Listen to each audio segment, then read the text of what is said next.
ஸ்ரீராம பட்டாபிஷேகம் கைகேயியால் தடைப்பட்டதும் லக்ஷ்மணன் கோபிக்கிறான். அப்பா தசரதனை வெட்டட்டுமா என்று கேட்க ராமன் சமாதானப்படுத்துகிறான். அம்மா கௌசல்யாவை பார்க்க சென்றான். அவளோ கனவு கண்டு விட்டு பயந்து நிற்கிறாள்.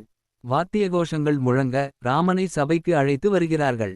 வசிஷ்டர் நல்ல நேரம் ஆகிவிட்டதா என்று பார்க்கிறார். ராமனுக்கு முடி சூட்டப் போகிறார். தசரதன் தலையிலிருந்து கிரீடம் எடுத்து ராமனுக்கு அணிவிக்கப் போகிறார் என்று தெரிந்ததும் கவலை வந்து விட்டது. தன் கணவன் முடி இழக்கிறான். இப்போது ராமனை பார்த்தால் தலையில் கிரீடம் காணவில்லை. பட்டாபிஷேகம் நடக்கவில்லையா என்று கேட்டாள்.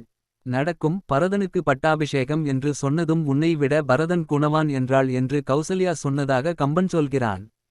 ராஜ நீதிபடி ராமன் தான் அரசானாக வேண்டும். ஏதோ நடக்க கூடாதது நடந்திருக்கிறது என்று புரிந்து கொண்டாள். தந்தை என்ன சொன்னாலும் கேட்க வேண்டும் என்று கதறினாள்.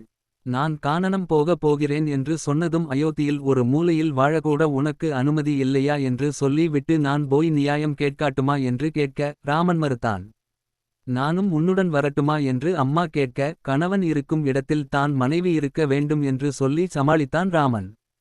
சீதையிடம் சென்று 14 வருடம் 14 நாள் போல் போய் விடும், நான் போய் வருகிறேன் என்று சொல்ல இந்த ராஜ சுகங்கள் காட்டில் கிடைக்காது, துன்பம் அனுபவிக்க நேரிடும் என்று ராமன் சொல்லியும் சீதை வருவேன் என்று அடம் பிடித்தாள். கௌசல்யா அம்மாவிடம் சற்று முன்னால் என்ன பேசினீர்கள்? கணவன் இருக்கும் இடத்தில் மனைவி இருக்க வேண்டும், எனக்கு ஒரு நீதி, அம்மாவுக்கு ஒரு நீதியா? ராமன் இருக்கும் இடம் தான் சீதைக்கு அயோத்தி என்றாள். சரி வா என்றான் ராமன்.